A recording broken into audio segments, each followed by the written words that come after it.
So we're going to do a talk tonight that I had this thought this morning. By the way, in case you have ever wondered, usually my meditation class topic I come up with Thursday morning. And it's not because I'm lazy, it's because who knows what would have happened on Wednesday nights. Like I gotta be able to talk about what's current in the world.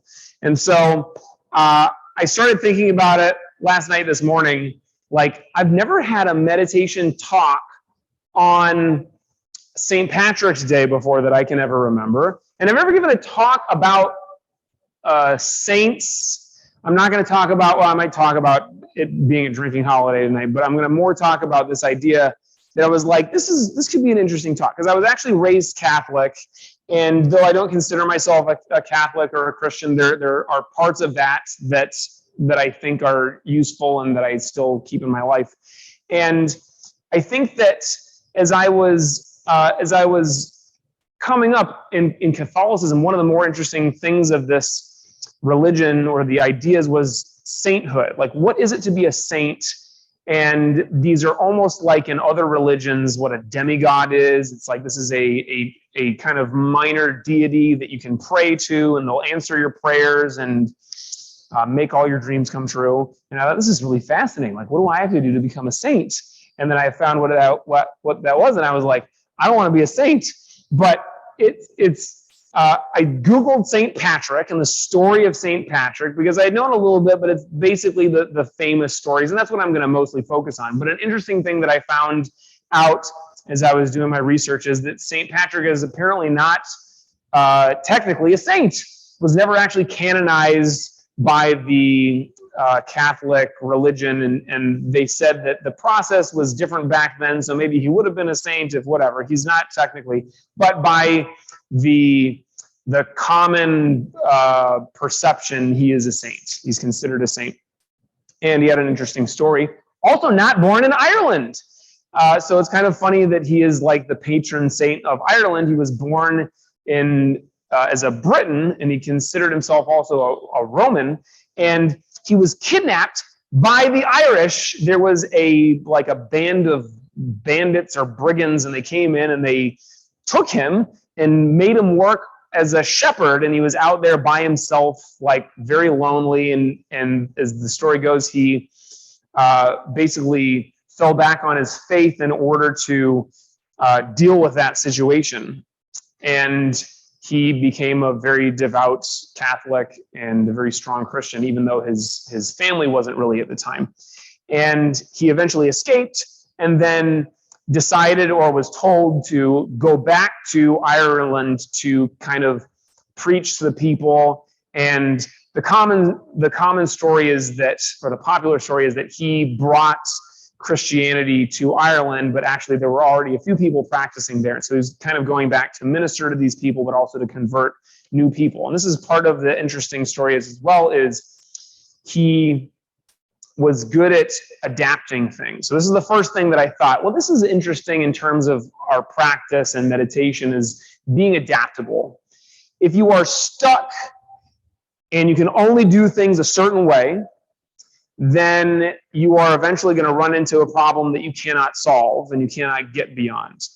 And whether you're doing Kung Fu and you're looking at how your partner is throwing the same attack and they keep hitting you with it, or you're looking at Brazilian Jiu-Jitsu, this is one of the best examples that I can think of in my own practice. Was I was grappling with a more senior student in Brazilian Jiu-Jitsu, and he just grabbed my ankle in a weird way that nobody had ever done before.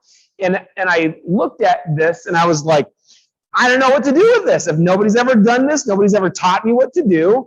And he showed me, he said, oh, I'm kind of giving you this. What you can do is take my arm and then use this to flip me. And I was like, oh, yeah. And then I was like, oh, yeah. Every time there is a problem, there is actually, what is opened up is an opportunity. So what we might see as a problem, because we are attached to seeing things a certain way, we are stuck. If we're able to open up our awareness and be creative, we can use that and create something new. It is an opportunity. And this is incredibly important in martial arts and in life. So here comes St. Patrick. He's not a saint yet, but he's in Ireland, and everybody else is they're like Druids or Celts. They have this pagan faith, and they're kind of they are worshiping nature, and it's not like that close to Christianity or Catholicism at all. But St. Patrick is thinking, how am I going to take this problem and turn it into an opportunity? How can I use this to my advantage? And so a couple of very well-known symbols that are associated with Catholicism in Ireland, at least, and with just Ireland in general, he kind of created or used them to his advantage. So the one is something that you may have seen called the Celtic Cross. It's the regular cross, but it's got a circle around it. And the circle was the prevailing symbol for the sun. And this was a symbol of worship. We worship the sun, and Stonehenge is like a giant calendar that's all measuring where the sun is in different seasons and all that stuff. And so it was a very sacred symbol. And so when it was said that St. Patrick went up to this symbol of the sun and he blessed it by forming the cross. And he turned this into a Celtic cross. And so now it's like if you were used to worshiping the circle and then you just see a cross there, it's like, all right, I guess that makes sense to me. Still something that I'm worshiping. And so I thought this was an interesting example of that. Another example is the shamrock, the clover leaf, the 3-leaf clover. The 4-leaf clover is what's famous, but there are very few of those things. That's why it's such a lucky thing. It's usually got 3 leaves. And so he used this as a symbol to preach about the Trinity, the Father, the Son, and the Holy Spirit. And I thought this was cool, and I've seen this with other systems of faith where they come into a society where there's this other kind of predominantly held faith, or there's a religion there, and kind of using that in order to show a different faith, in order to kind of use it as a bridge and understanding. And so I thought these things, and then I was like, that's it. I got nothing else interesting to say about St. Patrick and St. Patrick's Day. There are other myths about him that are just not true. They say that he drove all the snakes out of Ireland, but if you go to Ireland, there are no snakes in Ireland, but also there never were snakes in Ireland. So it was just a total myth. It's like if I said I drove all the dragons out of America, there were also no dragons here. So it's like, I don't think it's something that he made up. It's somebody else made up this idea. So I kind of ran out of stuff to say. But I thought, in the spirit of being adaptable and kind of using this idea of going with the flow, which is very important in our practice, I thought, what else can I talk about? Let's talk about something completely different, because I was at the dentist the other day, and as soon as I started thinking about this, I thought, I've got so much to say about the dentist. I could talk about this for 5 meditation classes. So I might come back to talking a little bit about St. Patrick's Day or St. Patrick, but I'm just going to completely segue into a totally unrelated thing. So I don't like going to the dentist. And this is why it has been several years since I went to the dentist. There's always an excuse. COVID is a great excuse. So many great things that you can avoid doing because of COVID.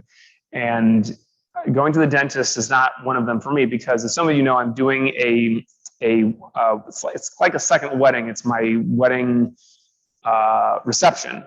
And we're going to do pictures. And so my wife demands that my teeth be clean. And so I got to go get my teeth cleaned. And I hate going to the dentist, but I absolutely abhor getting my teeth cleaned, because they're always so like aggressive and angry, and my gums end up bleeding, and it's like an incredibly uncomfortable, terrible situation. And so I'm dreading it the entire time leading up to it. And look, I'm not a stranger to pain. I get punched and get cranked, and all this is part of my daily existence. But there's something very, different about mouth pain and like gum pain, and it's terrible in every conceivable way. So I get myself to the dentist, and I'm there. And first of all, I will say, this dentist did a really great job. She was actually fairly gentle with the cleaning. My gums were hardly bleeding at all, but it's still very painful. And even if there was no stabbing your gums pain, there's still the very uncomfortable part of you laying there with your mouth being forced open. And there were two people poking around in my mouth. There's one person like sucking the saliva out and the other person cleaning my teeth. And there are times where you're like gagging on your own saliva because you cannot swallow because you're on your back and your mouth is open. And it's very uncomfortable. And so I recognize every time that I go to the dentist, after the first 10 minutes or so, I get okay with it to the point where I start thinking, all right, where's the lesson here? How can I turn this into a meditation talk? How can I use this for my practice? What is there about this that I can use as an opportunity to get better at something? And so the big opportunity for me that's present is usually practicing relaxation. Mentally and physically, emotionally, relaxing. Very difficult when I'm in such an uncomfortable situation, but that just means it's an even better time to practice, right? So I'm there, and I like to focus on my physical tension because it's very obvious.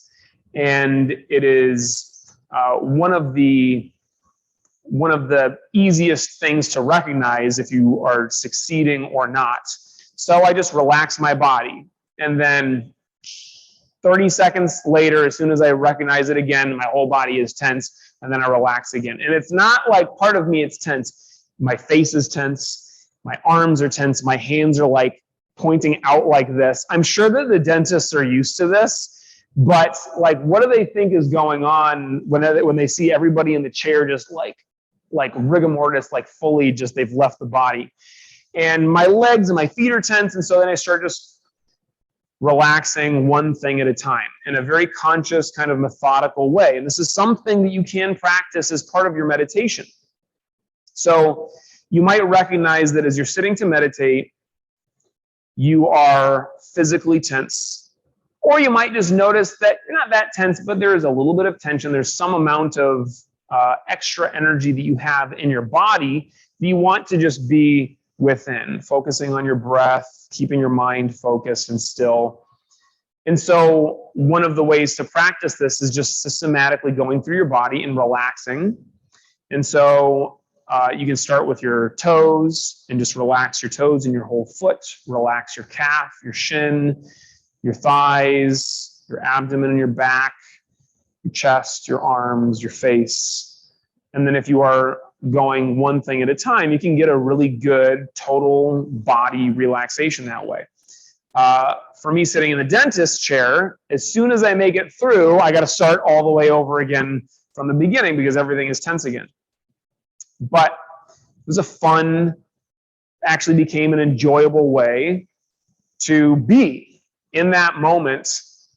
And it's something that I like to use this as an analogy for so much that we do in our practice. If you can do something when you're under pressure like that, then you can do it in other less pressure-filled situations.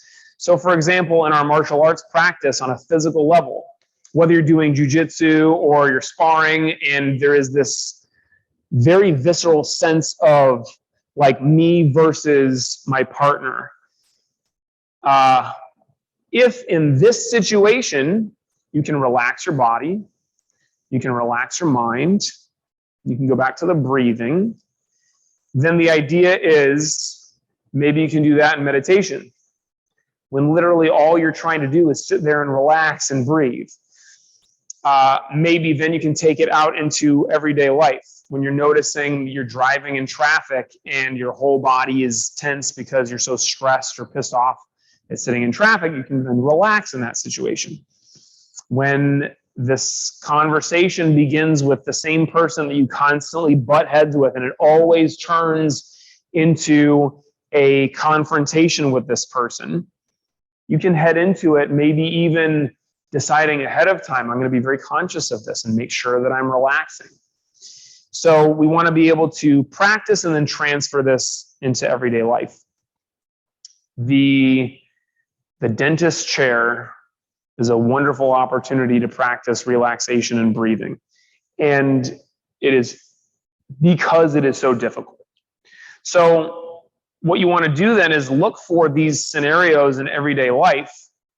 And maybe it's something that you are consistently running into, or maybe it's something that just happens once in a while, or it happens for the first time. And you see how this on its face is just bad. This is just painful. This is just a rough thing that I want to resist. And remember, resistance and attachment are basically the same thing. You're attached to not being in whatever situation you're in. You resist it. And resisting has a tendency to make this persist and last longer and be worse.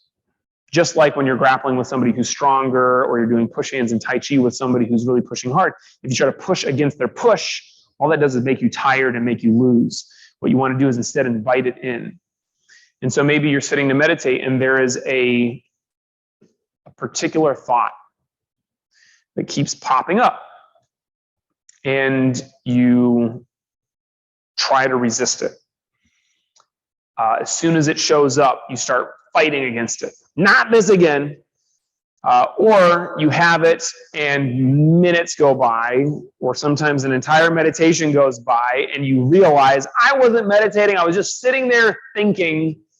And then you get pissed off about that and you start to beat yourself up about it. All of that resistance and fighting and pushing away is really the antithesis of what we want to practice physically and mentally, internally.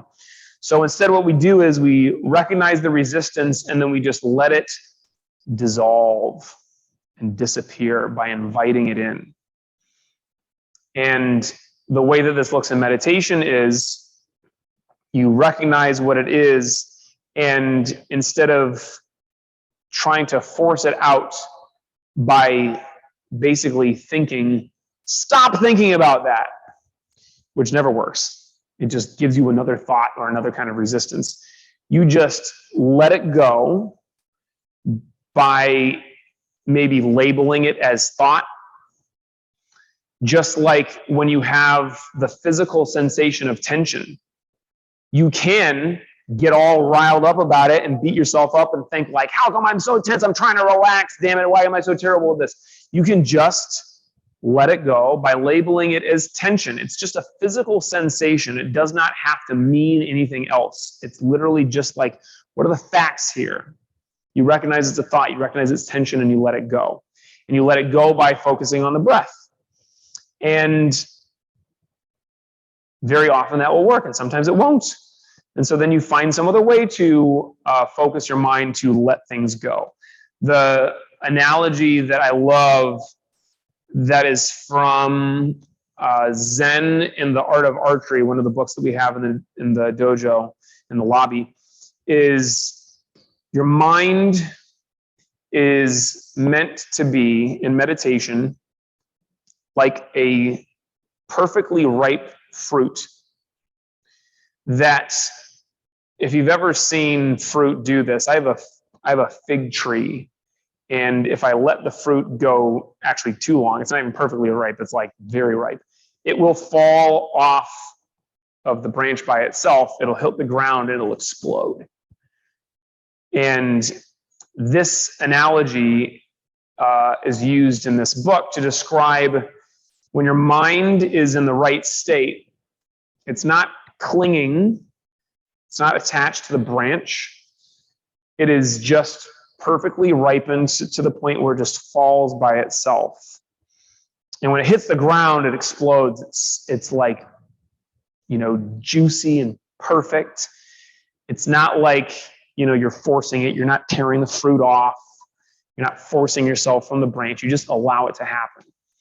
And this is a particularly great analogy for this book, because Zen in the Art of Archery, I'm not going to surprise you here. It's partly about archery, and the idea here is you're holding the bow at the point of perfect tension.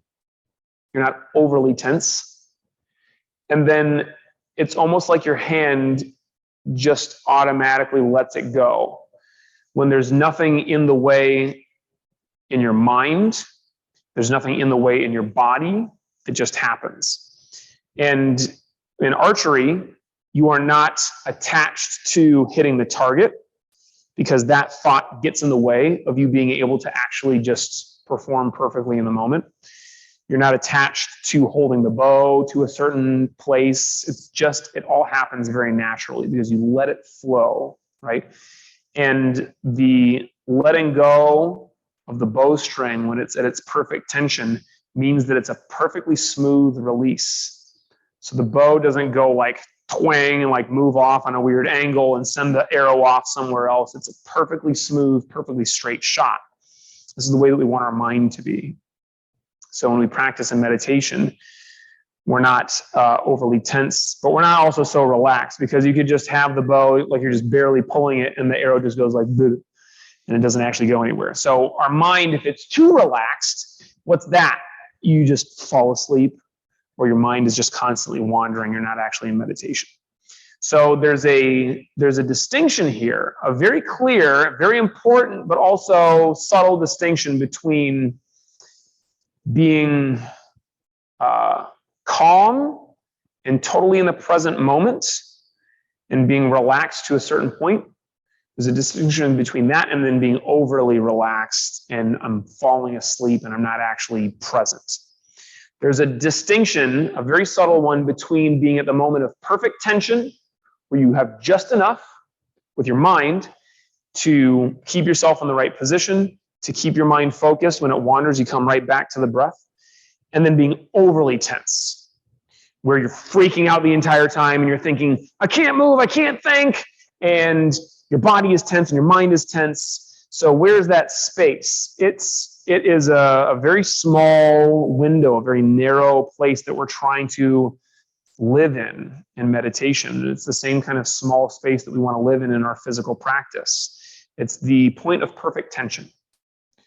At that point, you're connected to what's happening. So you can feel what your partner does, and you can play with that energy and respond to it. You're not overly tense because you're trying to stop it. You're not overly relaxed and just losing it completely. Our mind in meditation does the same thing, right? We're at the moment, at the point of perfect tension where there's no extra tension. It's just enough to help keep us present. And so wherever we can practice this, whether it's in the dentist chair, sitting in meditation, driving in traffic, practicing physically with your partner, all of this is the perfect place to practice. And so try to recognize these difficult scenarios that we have a tendency to think of as being a problem, and flip that on its head and see it as the opportunity to practice relaxation in the perfect state of tension so that you are ready. Sit comfortable.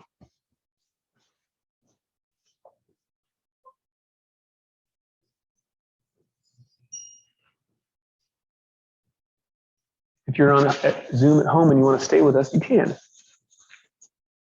You can go ahead and hit the lights. Once I finish explaining the meditation posture, Meryl, then turn off the lights, please. Okay. So I always sit in Seiza. If you've got the mitts, Seiza, or cross-legged, whatever is comfortable for you, as long as you're not sticking your knees up past your hips. So this looks pretty comfortable. You guys have done this before, so you know what to do. I'm going to get my beads on because these help me stay a little bit more focused and ready. So besides the legs, it's important to keep your back straight. If your back is overly arched this way or slouching like this, you're going to have problems. Either you're too tense or you're too relaxed, you're going to fall asleep. So your spine is basically just stacked right on top of itself, and it should be very relaxed. You can reach up with the crown of your head towards the ceiling. You can roll your shoulders back, keep your chin parallel to the ground, but keep a good relaxed straight spine. Your hands can go in a few different places. I prefer to have my hands like this or like this, but you can have them on your knees if you're cross-legged. Usually keeping your palms up helps you to keep your shoulders back. Palms down is not necessarily wrong. It's kind of about what is most comfortable for you. And then your eyes are closed and upturned. So you want the eyes to not be crossed. You want them to be slightly raised. If you start getting a headache during meditation, it's because your eyes are crossed. So a couple of ways that you can do this. One is you can touch the space on your forehead between your eyebrows, and then just feel that spot on your skin, and your eyes will just naturally raise up. Another way you can do it is you can imagine looking at something off in the distance that is at a slightly higher level than your eyes, and so your eyes will naturally raise up that way. And that's all you're looking for. It's just a slight, relaxed raise of the eyes. That's going to help you not fall asleep during meditation. It's going to help you associate your consciousness with a raised consciousness. From here, let's take a couple of deep breaths, starting with all the breath out. Breathing in through the nose. Hold it for a few seconds at the top. And breathe out. In through the nose. Hold at the top. And out. Always in through the nose, breathing from the belly.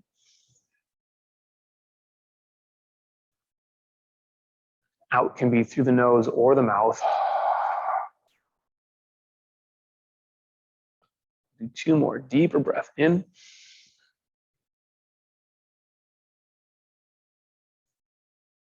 And out. Make sure you're breathing completely out. In.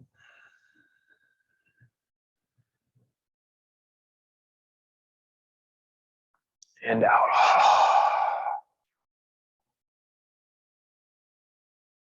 Now just allow your breath to go. So we've made that subtle transition from a breathing exercise into a meditation. In meditation, there is no manipulation of the breath. There's no judgment.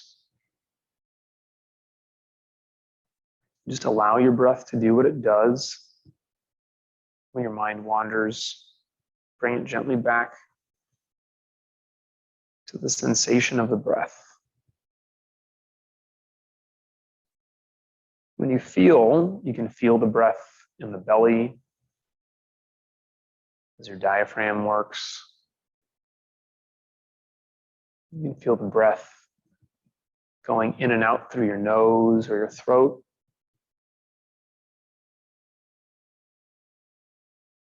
Just generally be aware of that physical sensation. Your mind wanders, let go of any thought. Again, you can just label it as thought, and then come back to the breath.